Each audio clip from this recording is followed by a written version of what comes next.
उन्हाळ्यामध्ये तुम्हालाही केक बनवायला कंटाळा येतो का? ते कशामुळे येतो याचं रिझन मी तुम्हाला समोर सांगत आहे, तर व्हिडिओ शेवटपर्यंत नक्की बघा. जय महाराष्ट्र पब्लिक, स्वागत आहे तुमचं माझ्या एका नवीन व्हिडिओमध्ये. तर ही मला माझ्या गावाहूनच आलेली अर्धा किलो केकची ऑर्डर होती. उन्हाळ्यामध्ये केक बनवायला त्रास येतो असं मी तुम्हाला सुरुवातीलाच म्हटलं आहे. ते कशामुळं? तर उन्हाळ्यामध्ये क्रीम बनवायचा इतका प्रॉब्लेम होतो की क्रीम लवकर बनतच नाही, आणि ती जरी बनली तरी ती लगेच पातळ होऊन येतो. ती केकवर टाकली की केकवरून लगेच घसरून जाते. त्यामुळं उन्हाळ्यामध्ये केक बनवण्याची इच्छाच काही होत नाही. पण तरीही ऑर्डर आली तर ती नाही म्हणण्याची सुद्धा इच्छाच होत नाही.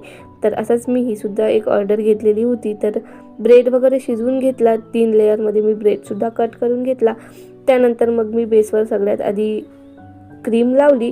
त्यानंतर मग मी ब्रेडची फर्स्ट लेयर जी कट केली होती ते ठेवली. त्यानंतर मग त्यावर क्रीम टाकली आणि हे साखरेचं पाणी बनवलेलं होतं ते सुद्धा टाकलं, थोडं केकला गोडवा यावा म्हणून. त्यानंतर मग क्रीम टाकली आणि त्यावरून टाकला चॉकलेट सॉस. तर अशी 3ही लेअर करून घेतलेली होती. ही सगळ्यात वरची लेअर आहे. तर यावर मी साखरेचं पाणी आणि चॉकलेट सॉस आधी टाकला, त्यावरून क्रीम टाकून क्रम कोटिंग करून घेतला. अर्धा ते 1 घंटा मी केक फ्रीजमध्ये सेट होण्यासाठी ठेवला. त्यानंतर मग तो केक काढला आणि अजून छान अशी फिनिशिंग दिली. त्यानंतर मग साईडनी अशी डिझाईनसुद्धा काढून घेतली. अशी डिझाईन मी खूप वेळा आधीसुद्धा केकवर काढलेली आहे, पण मी तुम्हाला ती दाखवली नाही, तर आज दाखवत आहे.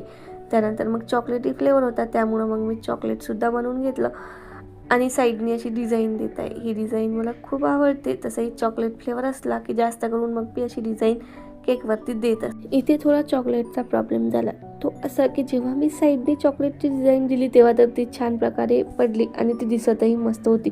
पण जसं मी वरून ते चॉकलेट टाकायला घेतलं, ते चॉकलेट वरून तर आलं छान, पण जेव्हा मला ते प्लेन करून त्यावर डिझाईन द्यायची होती तेव्हा ते डिझाईन येतच नव्हती. कारण ते चॉकलेट एकदम पातळ नसल्यामुळे ते प्लेन असं होतच नव्हतं. कारण मला असं तर ते चॉकलेट ठेवायचं नव्हतं, पूर्ण प्लेन करायचं होतं. पण माझ्याकडून जेवढं पॉसिबल झालं तेवढं मी प्लेन करून घेतलं.